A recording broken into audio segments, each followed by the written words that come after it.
Students, आज हम करेंगे क्लास 12 का issue of debenture second chapter, जो कि हमारा स्टार्ट हो रखा है। तो देखिए, हमने इश्यू ऑफ डिवेंचर में देखा डिवेंचर्स क्या होते हैं, बॉन्ड क्या होता है, डिवेंचर्स को इश्यू कैसे किया जाता है। इसके भी 3 तरीके होते हैं, at par, at premium, at discount. अब हम देखेंगे कि कई बार क्या होता है, कंपनी को लोन की जरूरत होती है और कंपनी किसी बैंक से या किसी व्यक्ति से एज ए लोन के रूप में पैसे लेती है, ठीक है। लेकिन जो भी पैसा देता है उसको सिक्योरिटी चाहिए कि भाई अगर आपने कल को पैसे नहीं दिए तो आप कुछ सिक्योरिटी दीजिए, आप कुछ जमानत के तौर पे हमारे पास कुछ रखिए, ठीक है। तो कंपनी क्या करती है कि जो उसके डिबेंचर्स हैं उनको as a security, as a जमानत के तौर पे उनको उसके पास गिरवी रख देती है, ठीक है। सिक्योरिटी के रूप में उन डिबेंचर्स को रख दिया जाता है कि अगर मैंने लोन नहीं चुकाया तो आप मेरे ये डिबेंचर्स ले लीजिएगा, ठीक है। तो जब कंपनी अपने डिबेंचर्स को एज ए सिक्योरिटी रखती है लोन के बदले में, तब हम क्या एंट्री करेंगे, क्या कुछ हमारी प्रोसेस होगी, वो ही आज का हमारा टॉपिक है। तो देखिए, लोन के रूप में डिबेंचर्स को गिरवी रखने के लिए 2 मेथड होते हैं। फर्स्ट, की कंपनी जैसे ही लोन के रूप में डिबेंचर्स को सिक्योरिटी के तौर पे रखती है, तब 2 मेथड होते हैं। एक तो ये कि वो जो डिबेंचर उसने एज ए सिक्योरिटी के तौर पर रखे हैं, ठीक है, उनका अलग से कोई रिकॉर्ड नहीं रखा जाता है, क्योंकि अभी तो उसने गिरवी रखे हैं, कोई वो डिबेंचर उस व्यक्ति के पास पहुंच नहीं गए हैं, उसने बेच नहीं दिए हैं, ऐसा कुछ नहीं है। तो इसमें जो एज ए सिक्योरिटी के रूप में जो डिबेंचर्स रखे हैं उनका कहीं कोई रिकॉर्ड नहीं किया जाता है, सिर्फ कंपनी ने कितना लोन लिया है इसी का रिकॉर्ड किया जाता है। तो जैसे हमारी एंट्री हो जाती है, जो लोन लेने की एंट्री हम करते हैं, बस एक वही एंट्री होगी। तो हमारी एंट्री हो जाएगी bank account debit to bank loan account credit. सिर्फ हम एक ये एंट्री करेंगे। अगर हम डिबेंचर्स को सिक्योरिटी के तौर पर रखने वाली एंट्री को इग्नोर करते हैं। दूसरी, जब हम डिबेंचर्स को एज ए सिक्योरिटी रखा है और हम उसको भी मेंशन करते हैं अपनी एंट्रीज में, ठीक है, उसको भी अपनी बुक्स में दिखाया जाता है, तो हमारी क्या एंट्री हो जाएगी, bank account debit to bank loan account credit. ये एंट्री तो रहेगी क्योंकि भाई हमने बैंक से लोन लिया है तभी हमारे पास पैसा आया है, ठीक है। तो loan from bank, loan taken from bank, ये हमारी एंट्री हो जाएगी। सेकंड, जब हमने इस लोन के बदले में कुछ डिबेंचर्स रखे हैं तो हमारी ये एंट्री हो जाएगी डिबेंचर्स सस्पेंस अकाउंट डेबिट, क्योंकि ये अभी डिबेंचर्स का सस्पेंस है, ये हमें वापस भी मिल सकते हैं और हमने लोन नहीं चुकाया तो ये उस व्यक्ति को भी जा सकते हैं। तो debenture suspense account debit to debentures account credit, ठीक है। इस तरह से हमारी जर्नल एंट्री हो जाएंगी। एक क्वेश्चन बताते हैं, उससे आपको इजीली अच्छे से समझ में आ जाएगा। तो एक क्वेश्चन करके देखते हैं हम इसी तरह का। देखिए, हमारा क्वेश्चन है कि 1 अप्रैल 2011 को एक कंपनी ने 8 लाख के 12% डिबेंचर्स उसके आउटस्टैंडिंग थे, ठीक है। 8 लाख के 12% डिबेंचर उसके 1 अप्रैल 2011 को आउटस्टैंडिंग थे, ठीक है। 12% डिबेंचर्स आउटस्टैंडिंग थे, इनका अभी तक भुगतान नहीं किया था कंपनी ने। वर्ष के दौरान कंपनी ने स्टेट बैंक ऑफ इंडिया से 2 लाख का लोन लिया, ठीक है। 2 लाख का कंपनी ने एसबीआई से लोन लिया है, ठीक है। Loan 2 lakh from bank SBI. ये मैं वैसे ही लिख रही हूँ, जनरल एंट्री हम करेंगे। इसके लिए कंपनी ने 3 लाख के डिबेंचर्स बैंक के पास एज ही सिक्योरिटीज की तरह रखे हैं। जनरल एंट्री बनाइए यदि कोई भी एंट्री है तो 31 मार्च 2012 को कंपनी के बैलेंस शीट में डिबेंचर्स और बैंक का लोन का भी चिट्ठा बनाइए, आपको बैलेंस शीट भी तैयार करके देनी है। तो सबसे पहले इसने क्या कहा है, ठीक है। तो सबसे पहले हम जनरल एंट्री बनाते हैं। सबसे पहले bank account debit to bank loan account credit. कितना बैंक से लोन लिया, 2 लाख का।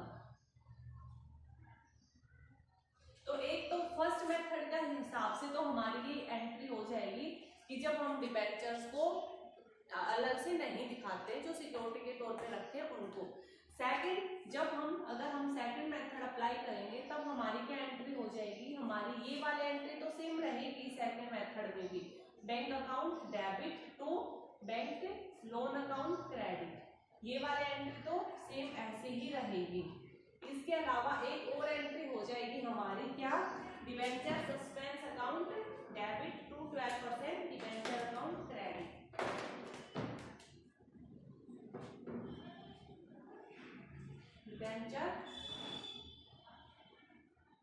Debenture suspense account debit to debenture account credit. ठीक है, इस तरह से हमारी ये एक और एंट्री हो जाएगी। ठीक है, तो ये हमारे पास दो मेथड है एंट्री के। अब उसने बैलेंस शीट भी पूछी है,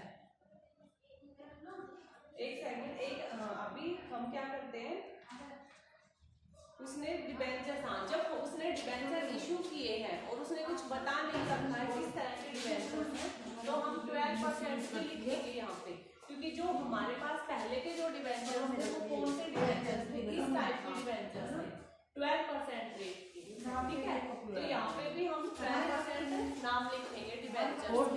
ठीक है, क्या नाम लिखेंगे, 12%, क्योंकि ये जो डिबेंचर है किस नेचर के हैं, 12% डिबेंचर्स के नेचर के। अब हम अपनी बैलेंस शीट देखते हैं। अगर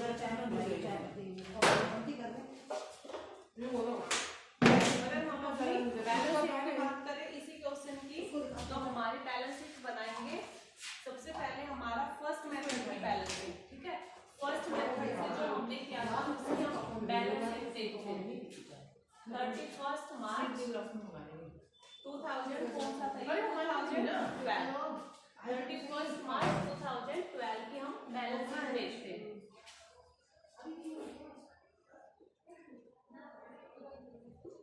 तो हमारा 31 मार्च 2012 और ये 31 मार्च 2011। ठीक है, ये नो, और ये हमारा जो भी है equity liabilities, equity and liabilities, जिसमें non current liabilities, non current liabilities जिसमें लॉन्ग टर्म बोरोविंग्स है। ठीक है, कौन सी है, long term borrowings. Long term borrowings के अंडर हम लिख भी सकते हैं क्या लिया है, बैंक से लोन लिया है लंबी अवधि के लिए। ठीक है, तो कितना लोन लिया है हमने बैंक से, देखिए हमने बैंक से लोन लिया था 8 लाख के 12% डिबेंचर्स आउटस्टैंडिंग है, और वर्ष के दौरान कंपनी ने स्टेट बैंक ऑफ इंडिया से 2 लाख का लोन लिया है। तो हमने लॉन्ग टर्म बोरोविंग्स दिखाई है, इनकी लंबी अवधि के लिए लिए गए ऋण दिखाए हैं। ठीक है, हम इसको हटा सकते हैं, बैंक लोन का अलग से नहीं करेंगे क्योंकि यहाँ पे सिर्फ हमारा डिबेंचर्स ही है। तो हमने 8 लाख के हमारे आउटस्टैंडिंग थे डिबेंचर्स, ये आउटस्टैंडिंग थे, इनकी एक तो हमारा बोरोविंग लंबी अवधि के लिए जो पैसा लिया है वो एक तो हमने डिबेंचर्स के थ्रू ले रखा है, कितने का, 8 लाख का। ठीक है, तो एक तो हमारी बोरोविंग्स उधारी जो है 8 लाख की हो गई, और इस साल हमने 2 लाख का और लिया है एसबीआई से, तो यहाँ पर हमारी हो गई 10 लाख का। समझ गए, यहाँ पे हमारा लोन पिछले साल 8 लाख का था, इस बार 2 लाख का और लिया तो 10 लाख का लोन हो गया हमारा। इतना ही बैलेंस शीट बनेगा फर्स्ट मेथड में। सेकंड मेथड में क्योंकि हम डिबेंचर्स को एज ए सस्पेंस के तौर पे दिखा रहे हैं, तो हमारी बैलेंस शीट थोड़ी सी अलग बन जाएगी, जो कि अभी हम करके देखते हैं। ठीक है, आप अगर चाहो तो इसका एक नोट्स भी बना सकते हो, नीचे नोट्स में हम क्या दिखाएंगे, 12% आउटस्टैंडिंग डिबेंचर्स। ठीक है, कितने के थे, 2 के, इसमें ऐड कर देंगे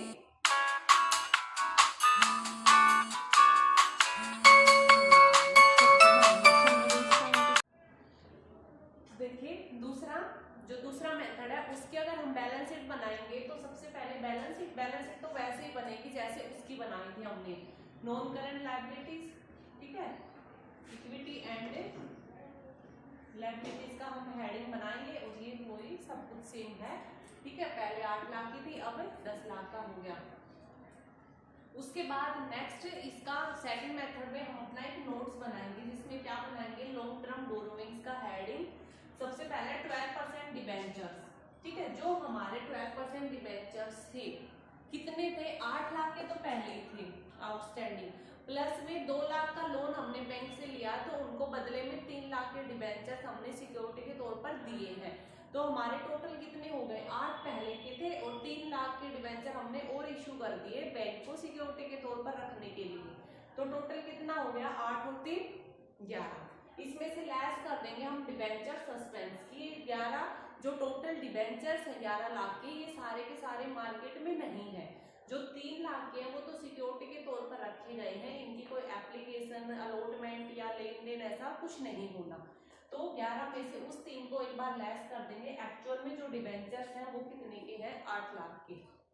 उसके बाद नेक्स्ट सेकंड पॉइंट हम बनाएंगे बैंक लोन, कि हमने बैंक से लोन लिया कितने का, 2 लाख का, और बैंक लोन के नीचे हम अपने नोट्स में दिखा देंगे कि ये जो लोन लिया है ये एज ए कोलेटेरियल सिक्योरिटी सहायक प्रतिभूति के तौर पे डिबेंचर्स रखे 3 लाख के, और तब हमें 2 लाख का लोन मिला है, ठीक है। तो ऐसा कुछ भी नहीं है ये टॉपिक कि आप ज्यादा पजल हो जाओ, ज्यादा कंफ्यूज हो जाओ कि पता नहीं क्या था, हमें तो समझ में नहीं आ रहा, इतना ज्यादा इम्पोर्टेंट भी नहीं है इश्यू ऑफ डिबेंचर्स के लिए, ठीक है, लेकिन आपको कॉन्सेप्ट क्लियर होना चाहिए, इसलिए मैं आपको करा रही हूँ। अब मैं आपको एक और एग्जाम्पल इसका कराती हूँ जिससे आपको इजीली अच्छे से ये क्लियर हो जाएगा। एक और एग्जाम्पल कराती हूँ आपको ऐसा ही।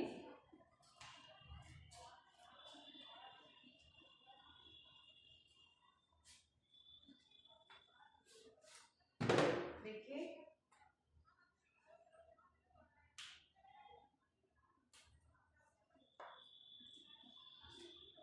19 एग्जाम्पल आपकी बुक में, कि Meghnath limited took A loan of 1,20,000 from A bank, ठीक है।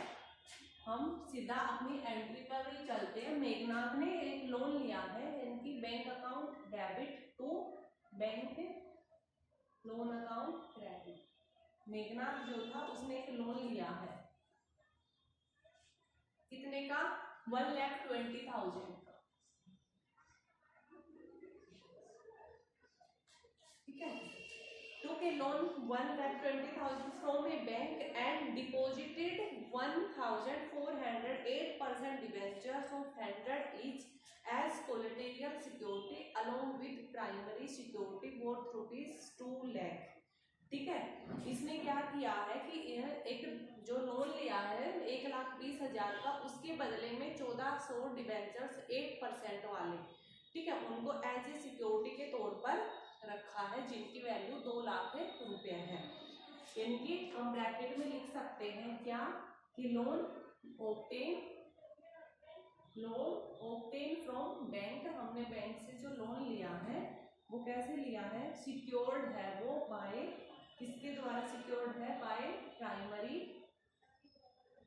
सिक्योरिटी, जिसकी कीमत है 2 लाख रुपए, एंड उसके बदले में 1,40,000 8% डिबेंचर्स भी हमने एज ए सिक्योरिटी के रूप में रखी है। तो इस तरह से हम अपना वर्किंग नोट्स सोलिडरेशन बनाएंगे।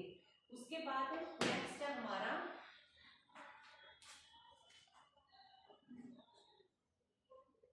Company again took A loan of 80,000। इनकी यहाँ पर देखिए उसने 1,20,000 का जो लोन लिया उसके बदले में 2 लाख की एक सिक्योरिटी और 1,40,000 के डिबेंचर्स हमने एज ए सिक्योरिटी के तौर पर रखे हैं बैंक के पास, ठीक है। अब हमने, क्योंकि हम सेकंड मेथड से कर रहे हैं, तो हमने ये जो डिबेंचर्स रखे हैं 1,40 के, हम इसकी पे एंट्री करेंगे। जैसे सेकंड मेथड याद है ना, हमारी क्या एंट्री होती थी, bank to bank loan, debenture suspense account debit to, कौन से पर कितना रेट है हमारा 8%, तो टू 8% डिबेंचर्स अकाउंट क्रेडिट, ठीक है।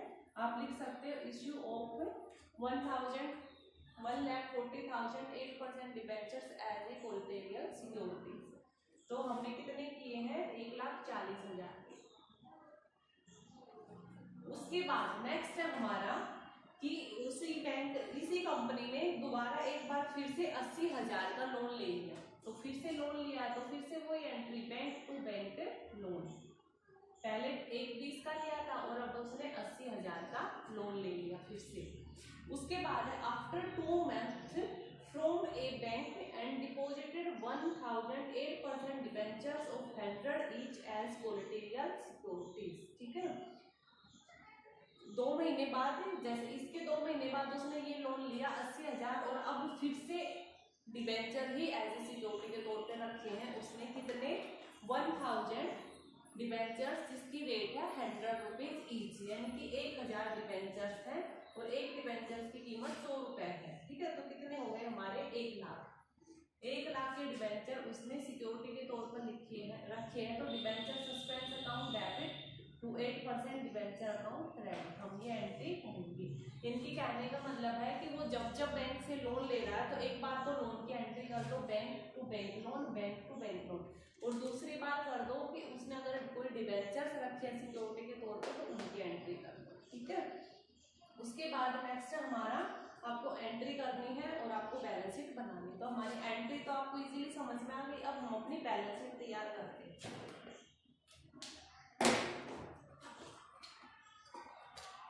हमारी बैलेंस शीट अगर हम तैयार करेंगे तो सबसे पहले है, ठीक है, हमारी इक्विटी एंड लायबिलिटीज।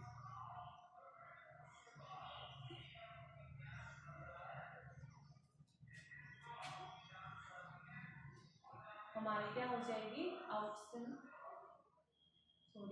हमारी क्या हो जाएंगी लॉन्ग टर्म लायबिलिटीज। ठीक है, लॉन्ग टर्म लायबिलिटीज जिसमें लॉन्ग टर्म बोरोविंग्स आ जाएंगी, लॉन्ग टर्म बोरोविंग्स आ जाएंगी हमारी। उसके बाद है देखिए हमारी बोरोविंग्स कितनी थी, हमने पहले तो क्या था वो मथुरा लिमिटेड ने अभी इसी टाइम एक लोन लिया था, पहले का कोई लोन हमारा पेंडिंग नहीं है। ठीक है, हमने इसी बार जैसे पिछले वाले क्वेश्चन में तो आउटस्टैंडिंग था कुछ पहले था, लेकिन इस बार कोई भी आउटस्टैंडिंग नहीं है, सारा लोन अभी लिया है। तो पिछले साल का कुछ नहीं है, अभी लिया। कितना लिया है, 1,20 यहाँ से लिया है और 80 यहाँ से लिया है, तो 2 लाख का हमने लोन लिया है। ठीक है, तो हमारी लॉन्ग टर्म बोरोविंग्स में हो जाएगी 2 लाख का लोन। ये तो हमारी बैलेंस शीट में चली जाएंगी। दूसरा हम अपना एक नोट्स बनाते हैं। ठीक है, अगर हम नोट्स तैयार करेंगे तो मैं इसको जनरल एंट्री, चलो मैं इधर करा देती हूँ आपको नोट्स।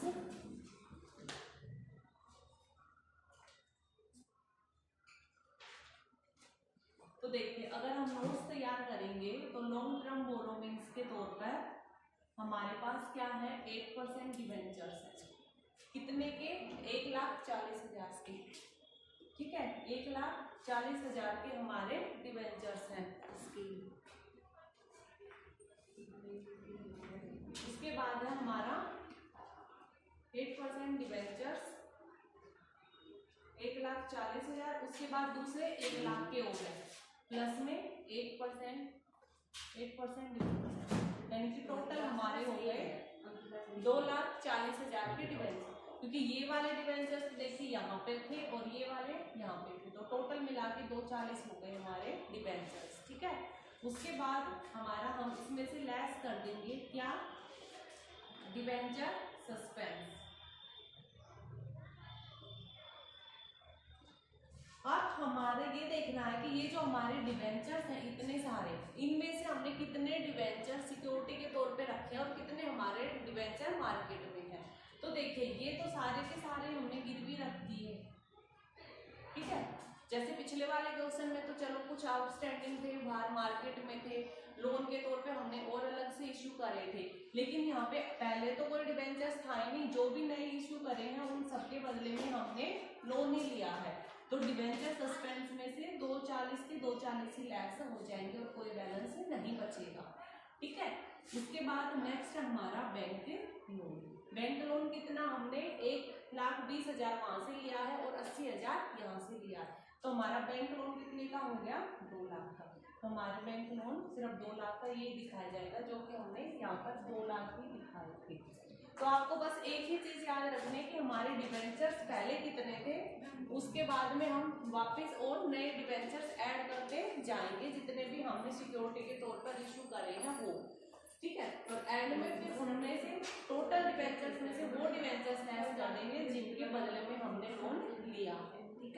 उसके बाद जो बैलेंस बचेगा वो हम equity and liabilities balance sheet में दिखा देंगे और कुछ बैलेंस में बचा तो जीरो। और दूसरा पॉइंट बैंक के लोन का बन जाएगा कि लोन हमने कितना लिया है। तो ये था हमारा डिबेंचर्स एज ए सिक्योरिटी के तौर पर जब हम रखते हैं तो हमारी क्या एंट्री होती है। देखिए अब हम करेंगे रिडम्पशन ऑफ डिबेंचर्स, यानी कि जब हमने डिबेंचर्स को इश्यू तो कर दिया, अब उन जिनको इश्यू किया था उनका रिडम्पशन भी करना है, यानी कि उनको वापस पेमेंट भी करनी है। तो वापस पेमेंट के टाइम पर डिबेंचर्स का, क्योंकि शेयर्स का तो अलग ही टॉपिक है, शेयर्स का तो ये मान के चलते हैं कि जीवन काल में पैसा नहीं लौटाया जाता, लेकिन डिबेंचर्स पे क्या होता है, डिबेंचर्स पे होता है कि जैसे ही हम इश्यू करते हैं उस टाइम पर हम मेंशन भी करते हैं कि ये डिबेंचर्स कितने साल के बाद रिडीम कर दिए जाएंगे, उनका शोधन कितने साल के बाद किया जाएगा और उनका रिडम्पशन किस प्रकार से किया जाएगा।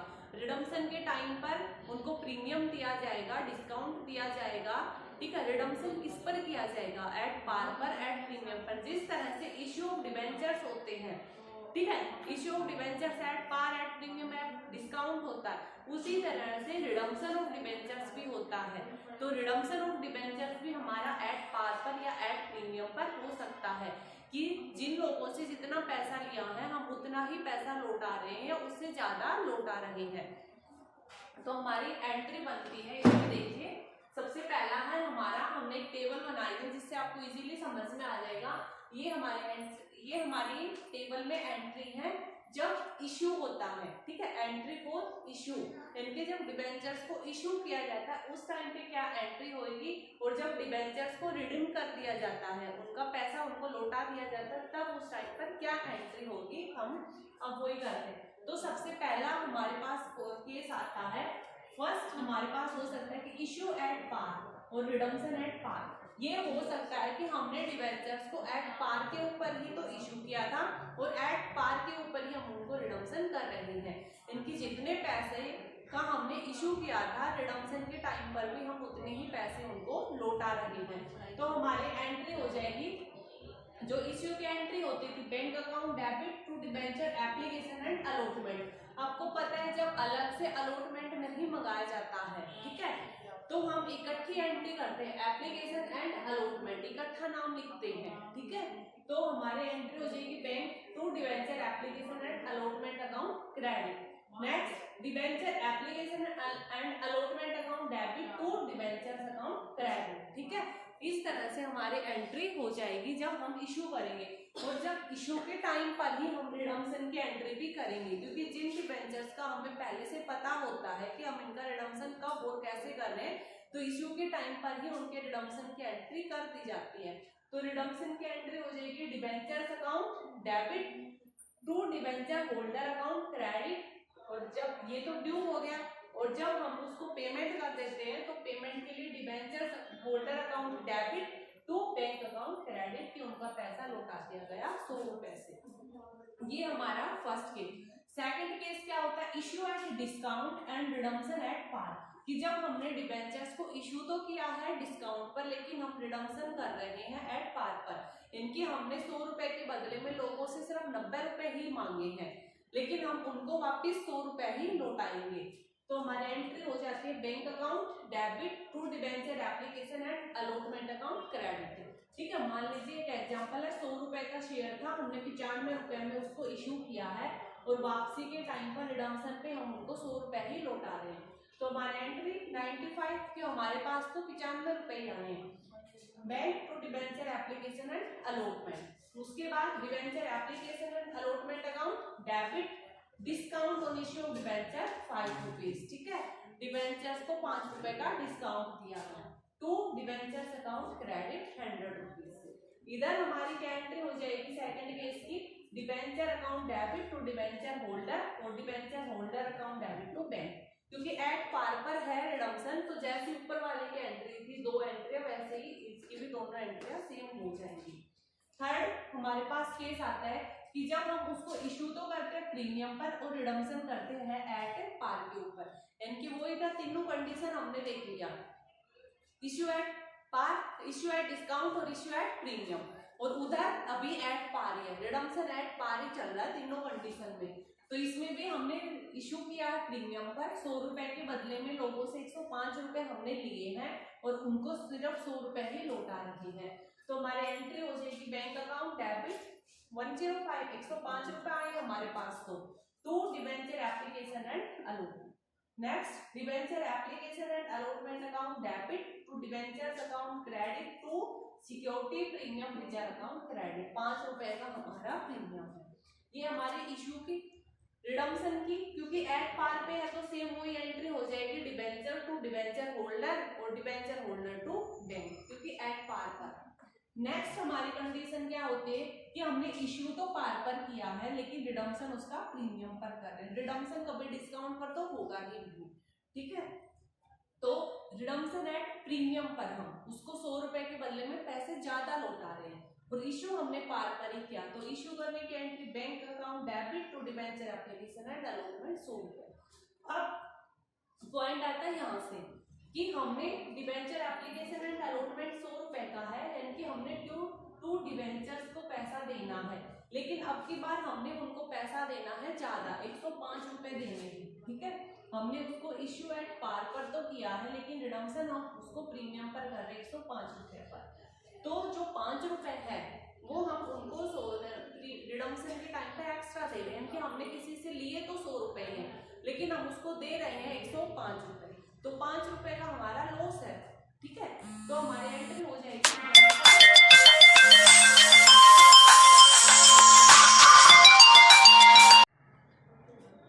तो रिडम्पशन हम उसको प्रीमियम पर कर रहे हैं, तो हमारी एंट्री हो जाएगी बैंक डिबेंचर एप्लीकेशन अलॉटमेंट 100 रुपए का, क्योंकि 5 रुपए हम उसको एक्स्ट्रा दे रहे हैं ज्यादा, तो हम अपने यहीं पर एंट्री करेंगे, क्योंकि हमारा अकाउंट में क्या होता है हम मान के चलते हैं क्या रूढ़िवादी सतर्कता की परिपाटी, ठीक है।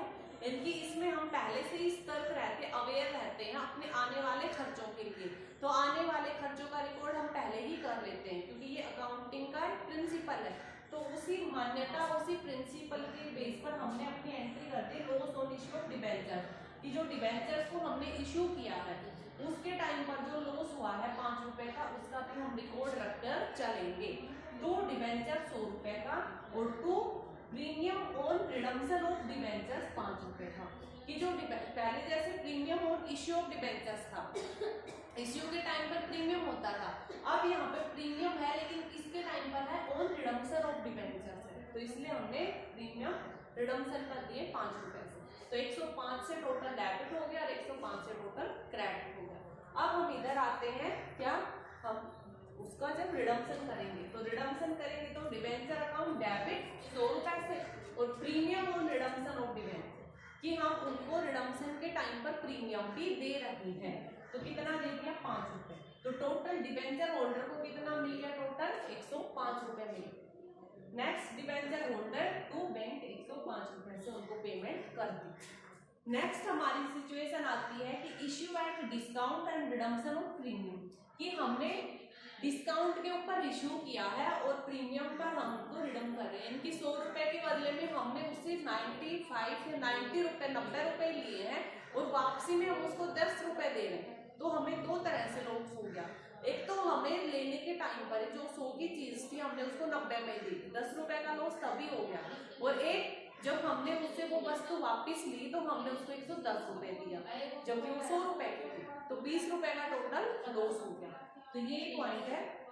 अब हम इसमें एंट्री करेंगे। देखिए सबसे पहले बैंक अकाउंट, जैसे एक एग्जांपल 100 रुपए का डिबेंचर्स था उसको इश्यू कर दिया 98 रुपीज और रिडम्पशन कर रहे हैं 105 रुपीज। तो सबसे पहले इश्यू के entry bank account debit to debenture application and allotment, तो बैंक में तो कितने पैसे आए 98 रुपीज, इश्यू तो 98 से। अब हम नेक्स्ट एंट्री करेंगे, next debenture application and allotment 98, क्योंकि एप्लीकेशन अलॉटमेंट यहाँ 98 था तो 98। उसके बाद loss on issue of debentures, क्योंकि डिबेंचर्स को इश्यू करने से हमें लॉस हुआ है, कितना लॉस हुआ है 2 रुपए का लॉस तो यहीं पर हो गया, क्योंकि 100 का डिबेंचर 98 में दिया, 2 रुपए का लॉस यहाँ से हो गया और 100 वाले डिबेंचर्स के बदले में 105 रुपए दिए तो 5 रुपए का लॉस यहाँ से हो गया, टोटल कितना लॉस हो गया 7 रुपए का। तो लॉस ऑन डिबेंचर हमने डाल दिया 60। 2 डिबेंचर्स 100 रुपीज का, और 2 क्योंकि प्रीमियम है रिडम्पशन ऑफ डिबेंचर्स के टाइम पर 5 रुपए का, ठीक है, क्योंकि हम तो सिर्फ प्रीमियम और रिडम्पशन दिखाएंगे 5 रुपए का, वो हमने यहाँ पर डाल दिया, ठीक है। तो ये हमारा था इश्यू के टाइम पर एंट्री। वो जो 2 रुपए का डिफरेंस है डिस्काउंट का, वो यहाँ डेबिट में तो है, क्रेडिट में हमने अलग से नहीं दिखाया। क्यों नहीं दिखाया? क्योंकि यहाँ पे हमने 98 की बजाय यहाँ पे हमने 100 से क्रेडिट कर दिया डिबेंचर, क्योंकि डिबेंचर जो एक्चुअल था उसका रेट तो 100 रुपए का ही था, चाहे बैंक में हमारे पास 98 रुपीज आए हों, ठीक है। जब आप 1-2 बार ऐसे करोगे इनको तो आपको इजीली समझ में आ जाएगा और इंटरेस्टिंग भी लगेंगे, मजा आएगा ऐसे debit credit, premium on redemption, premium on discount, premium on issue of debentures, ठीक है, loss on issue of debentures, redemption on premium पर, प्रीमियम ऑन रिडम्पशन। इस तरह से जब आप करोगे अलग अलग तो आपको अच्छा लगेगा। तो ये हमारा इश्यू था, इश्यू एट डिस्काउंट और रिडम्पशन एट पार। तो इश्यू करने के एंट्री रिडम्पशन के टाइम पर हम एंट्री करेंगे debenture account debit to debentures account debit 100 रुपए का, और उनको 5 रुपए का प्रीमियम भी मिल जाए तो premium on redemption of debenture 5 रुपए टू डिबेंचर होल्डर 105 रुपए। अब हम उनको पेमेंट कर देंगे, debenture holder debit to bank account credit 105। तो ये हमारी अलग अलग कंडीशंस थी। एक लास्ट और कंडीशन है कि जब हमने इशू किया है एट प्रीमियम पर और हम रिडम्पशन कर रहे हैं एट प्रीमियम पर, इनकी इशू एट प्रीमियम और रिडम्पशन एट प्रीमियम, इसकी एंट्री और देखते हैं। फिर आपके अलग अलग 6 एंट्रीज हो जाएंगी। आप बार बार एक बार इनको रिवाइज करना, इजीली आपको समझ में आ जाएगा। तो 6th हमारा लास्ट कि जब हम इश्यू एट प्रीमियम और रिडम्पशन एट प्रीमियम करते हैं तो हमारी क्या एंट्री होगी। तो सबसे पहले जैसे 100 रुपए का डिबेंचर्स था मान लीजिए, ठीक है, हमने इश्यू किया है उसको 106 में और हम उसको रिडम्पशन कर रहे हैं 110, ठीक है, 110 रिडम्पशन के टाइम पर और 106 में इश्यू के टाइम पर किया है हमने उसको, ठीक है। तो 6 रुपए का तो यहाँ पे हमें प्रॉफिट हो रहा है, लेकिन 10 का यहाँ पे हमें लॉस भी हो रहा है। हमने 100 की चीज 106 में दी है, लेकिन वापसी के टाइम पर उस 100 के बदले में 110 दी है। तो entry bank account debit to debenture application and allotment, issue किया है कितने में 106 में, तो 106 डिबेंचर एप्लीकेशन में allotment 106, loss on issue of debenture, debenture को इश्यू करने के टाइम पर लॉस कितना हुआ 10 रुपीज का, ठीक है, क्योंकि 100 के बदले 10 रुपए दिए तो यही 10 का लॉस है। आप गलती से 10 + 6 या अकेला 6 ऐसे मत काउंट करना, ये तो हमें फायदा और हुआ है। 100 की चीज हमने 106 में दी है तो हमें तो फायदा है, हमें लॉस तो सिर्फ यहाँ से हुआ 10 रुपए का। तो loss on issue of debenture 10 rupees to debenture account 100 रुपए से क्रेडिट, और टू सिक्योरिटी प्रीमियम था हमारा 6 रुपए का, ठीक है, इस 6 को हमने दिखा दिया ना, ये है हमारा प्रीमियम, और ये 10 रुपए है हमारा प्रीमियम ऑन रिडम्पशन, ठीक है, रिडम्पशन के टाइम पर प्रीमियम देना 10 रुपए। रिडम्पशन के टाइम पे क्या एंट्री होगी, डिबेंचर अकाउंट डेबिट 100 रुपीज से, premium on redemption of debenture 10 रुपए का देंगे हम, और to debenture holder account credit 110 रुपए, तो ये और 10 ये 110, तो डिबेंचर होल्डर को टोटल मिल जाएंगे 110 रुपीज, ठीक है। तो ये आपकी रिडम्पशन के टाइम की एंट्रीज थी। आप इनको जब एंट्रीज आपको अच्छे से हो जाएंगी तो क्वेश्चन करने में आपको कोई भी दिक्कत नहीं होगी।